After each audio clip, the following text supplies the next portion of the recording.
दोस्तों, आप सभी का बहुत बहुत स्वागत है हमारे चैनल में। इस वीडियो के अंदर अभी हम लोग इंडियन पॉलिटी में मौलिक अधिकार, ये काफ़ी ज़्यादा इम्पोर्टेंट टॉपिक है।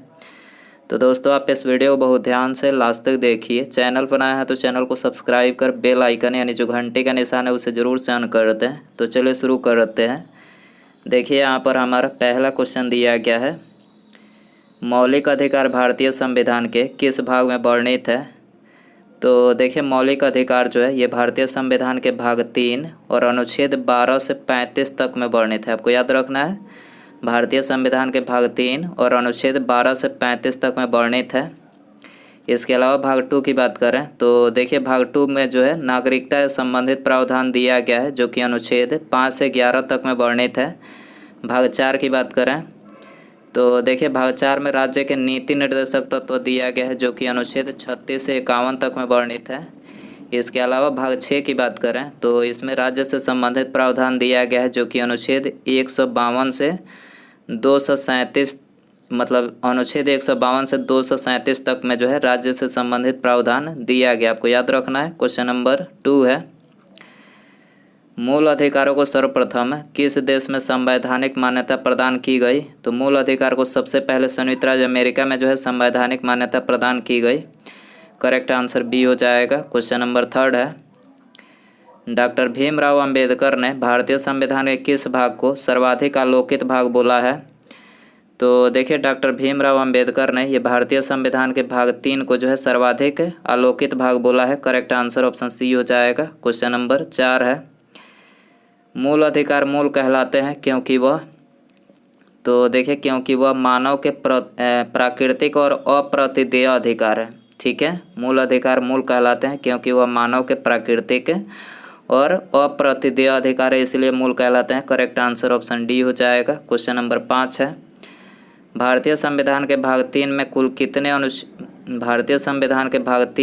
कितने अनुच्छेदों में जो है मूल अधिकारों का वर्णन किया गया है। तो भारतीय संविधान के भाग 3 में कुल 24 अनुच्छेदों में जो है मूल अधिकारों का वर्णन किया गया है। आंसर हो जाएगा ऑप्शन डी। क्वेश्चन नंबर 6 है, प्रारंभ में निम्नलिखित में से कितने मौलिक अधिकार दिए गए थे। तो देखिए, प्रारंभ में कुल 7 मौलिक अधिकार दिए गए थे, लेकिन अभी वर्तमान में 6 मौलिक अधिकार कर दिया गया है। एक जो मतलब पहले संपत्ति का जो अधिकार था वो पहले मौलिक अधिकार था, लेकिन 44वां संविधान संशोधन जब हुआ तो उसमें जो है संपत्ति के अधिकार को जो है कानूनी अधिकार बना दिया गया। इसीलिए अभी वर्तमान में कितने हैं, 6 मौलिक अधिकार हैं। आपको याद रखना है, प्रारंभ में 7 थे। ठीक है, क्वेश्चन नंबर 7 है, मौलिक अधिकारों को लागू करने का दायित्व कहाँ पर होता है। तो मौलिक अधिकारों को लागू करने का जो दायित्व होता है उच्चतम न्यायालय और उच्च न्यायालय दोनों पर होता है। तो करेक्ट आंसर ऑप्शन सी हो जाएगा।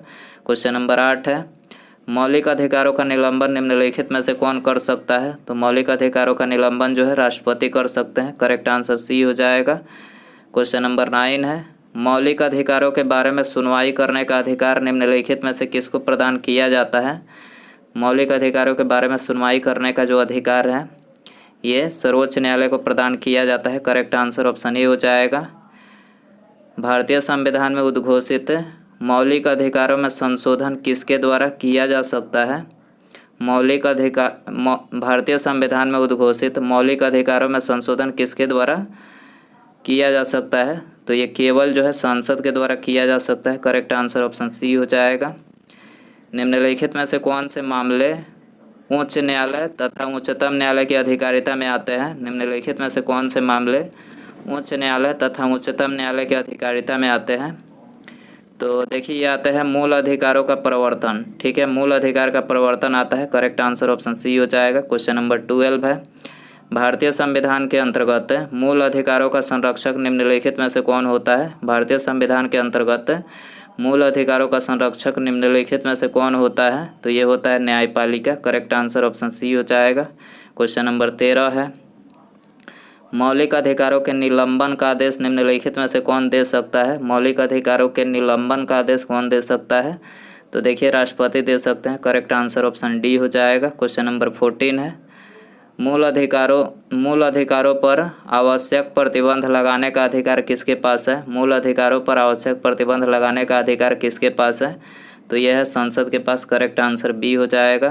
क्वेश्चन नंबर 15 है, मौलिक अधिकारों का प्रमुख उद्देश्य निम्नलिखित में से क्या है? मौलिक अधिकारों का प्रमुख उद्देश्य क्या है? तो इसका प्रमुख उद्देश्य है व्यक्तिगत स्वतंत्रता को सुनिश्चित करना। आपको याद रखना है, व्यक्तिगत स्वतंत्रता को सुनिश्चित करना जो है इसका प्रमुख उद्देश्य है। बी आंसर हो जाएगा। भारतीय संविधान में प्रदत्त मूलभूत अधिकारों को निलंबित करने वाली सत्ता कौन सी है? भारतीय संविधान में प्रदत्त मूलभूत अधिकारों को निलंबित करने वाली सत्ता कौन सी है? तो ये है राष्ट्रपति। ठीक है, आंसर हो जाएगा डी। दोस्तों वीडियो पसंद आ रहा है तो प्लीज़ वीडियो को लाइक करें, अपने दोस्तों में शेयर करें और चैनल पर नया है तो चैनल को सब्सक्राइब करके बेल आइकन पर क्लिक करके ऑल नोटिफिकेशन पर क्लिक करें ताकि जब भी मैं कोई नई वीडियो अपलोड करूं उसका नोटिफिकेशन जो आपको टाइम टू टाइम मिल सके। सब्सक्राइब करने के बाद बेल आइकन ऑन रखें। अगला क्वेश्चन है, समानता का अधिकार भारतीय संविधान के किन 5 अनुच्छेदों में दिया गया है? समानता का अधिकार भारतीय संविधान के किन 5 अनुच्छेदों में दिया गया है? तो ये दिया गया अनुच्छेद 14 से 18 में। ठीक है, करेक्ट आंसर सी हो जाएगा। भारतीय संविधान के निम्नलिखित अनुच्छेदों में से कौन विधान सत्ता पर पूर्ण नियंत्रण लगाता है? कौन विधान सत्ता पर पूर्ण नियंत्रण लगाता है? तो ये लगाता है अनुच्छेद 14। करेक्ट आंसर ये हो जाएगा। भारतीय संविधान के कौन से अनुच्छेद में किसी भी रूप में अस्पृश्यता निषेध के लिए प्रावधान है? तो अस्पृश्यता निषेध के लिए जो है अनुच्छेद 17 का प्रावधान है। ठीक है, करेक्ट आंसर बी हो जाएगा। समानता का अधिकार भारतीयों के लिए सुनिश्चित करता है। समानता का अधिकार भारतीयों के लिए सुनिश्चित करता है।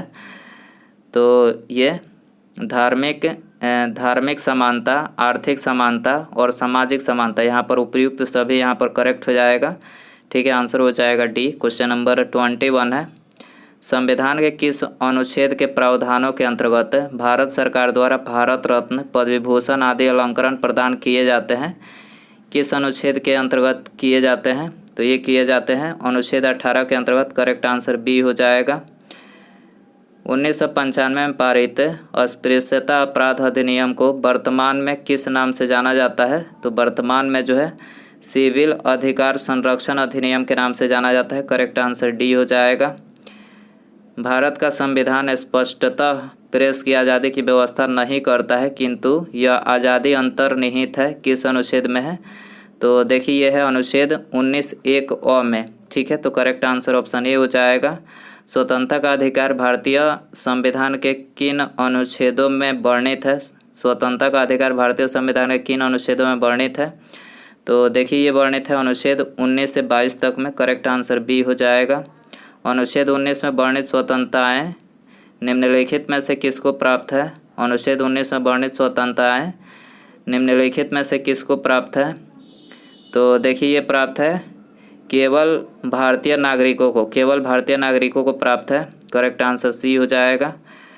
भारतीय संविधान का अनुच्छेद 21 निम्नलिखित में से किसके विरुद्ध संरक्षण प्रदान करता है? भारतीय संविधान का अनुच्छेद 21 किसके विरुद्ध संरक्षण प्रदान करता है?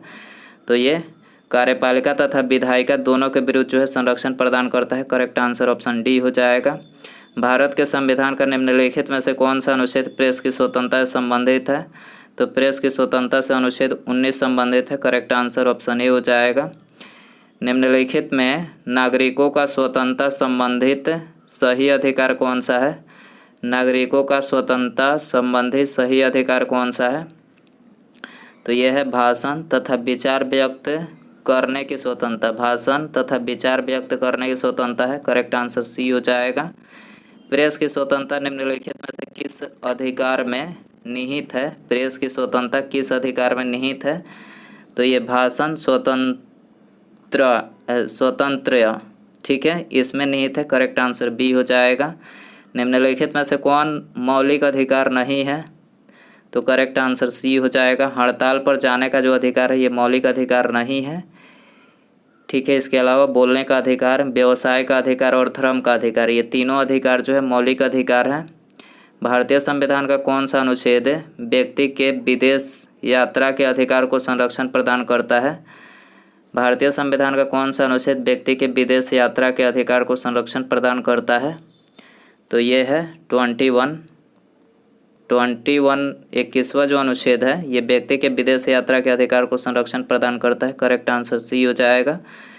निम्नलिखित में से किन्हें सर्वोच्च न्यायालय ने मौलिक अधिकार के रूप में मान्यता दी है? निम्नलिखित में से किन्हें सर्वोच्च न्यायालय ने मौलिक अधिकार के रूप में मान्यता दी है?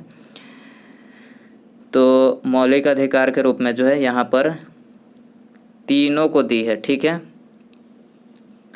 आवास का अधिकार, विदेश यात्रा का अधिकार और समान कार्य के लिए समान वेतन का अधिकार। तो यहाँ पर ऑप्शन डी करेक्ट हो जाएगा, 1, 2, 3।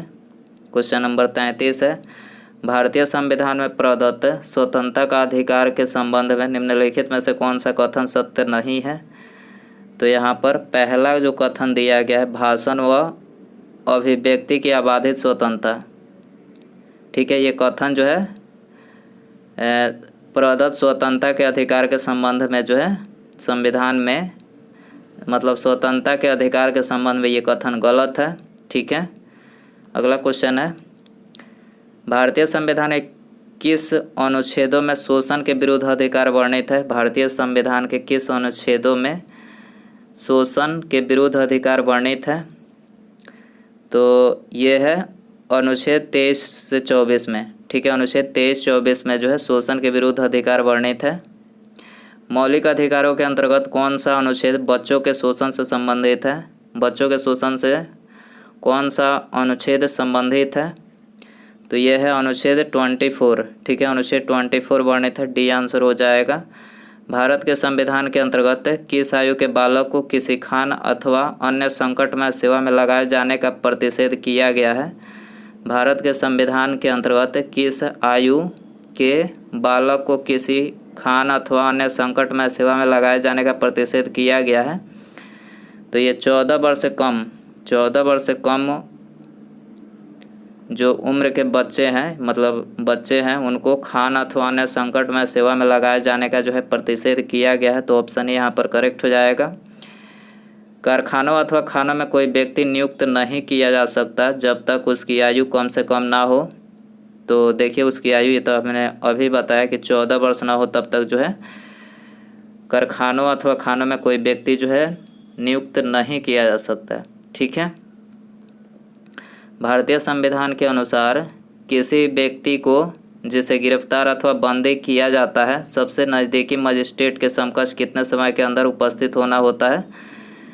तो इसे जो है किसी व्यक्ति को 24 घंटे के अंदर, ठीक है। भारतीय संविधान के अनुसार किसी व्यक्ति को जिसे गिरफ्तार अथवा बंदी किया जाता है उसे मजिस्ट्रेट के समकक्ष जो है 24 घंटे के अंदर प्रस्तुत करना होता है, उपस्थित, मतलब बी आंसर हो जाएगा।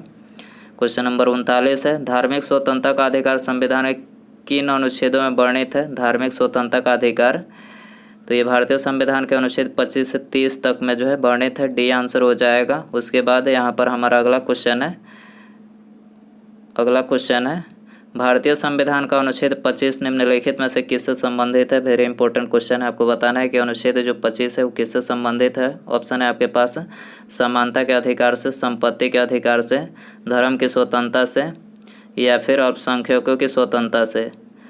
तो दोस्तों यदि आपको इसका आंसर पता हो तो कमेंट बॉक्स में ज़रूर बताएं, और वीडियो पसंद आया तो प्लीज़ वीडियो को लाइक, शेयर एंड चैनल पर नया है तो चैनल को सब्सक्राइब करके बेल आइकन प्रेस करके ऑल नोटिफिकेशन पर क्लिक करें, ताकि जब भी मैं कोई नई वीडियो अपलोड करूं उसका नोटिफिकेशन जो है आपको टाइम टू टाइम मिल सके। तो सब्सक्राइब करने के बाद बेल आइकन ऑन रखें, ठीक है। मिलते हैं अगले वीडियो में। नमस्कार, जय हिंद, जय भारत।